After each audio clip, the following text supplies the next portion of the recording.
Welcome back to K-Ratio's Week in Preview. I'm Kyle Littner and I'm here today to provide actionable insight for the future, not recap the past.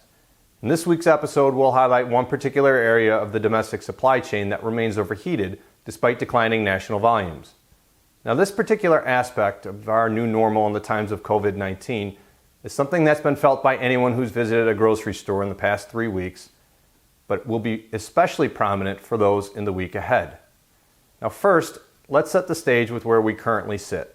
National volumes, in blue, continue to decline to more historic levels, while tender rejections, in green, peaked later but still peaked nonetheless, and are dwindling as well, though still remain slightly elevated. This relationship will persist if the demand for goods is not uniformly distributed across the country, and the individual supply and demand levels in each market area are rebalancing with extreme frequency due to unpredictable volume patterns.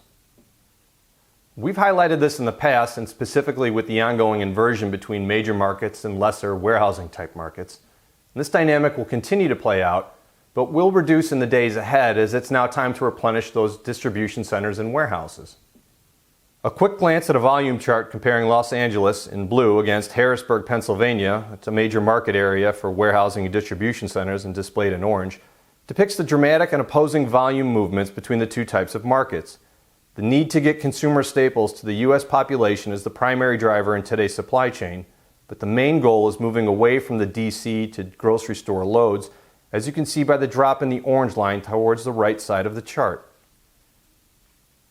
This is because now is the time to replenish the DCs themselves, which means areas of production will become the key markets with capacity constraints and elevated rates for this week.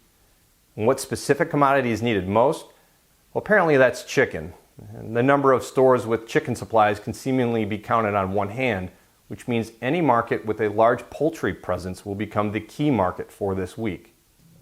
This fact can easily be seen in a chart comparing national tender rejections in green against tender rejections in the market of Little Rock, Arkansas, a major poultry production area.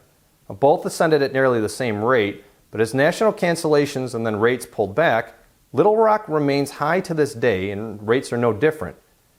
This ongoing demand for capacity will continue to draw trucks to this market at the expense of other surrounding markets, creating a domino effect of cancellations and rates with Arkansas as the epicenter, and force rates for loads destined for this region to crater, as trucks will willingly accept less to get in, knowing they will get paid going out.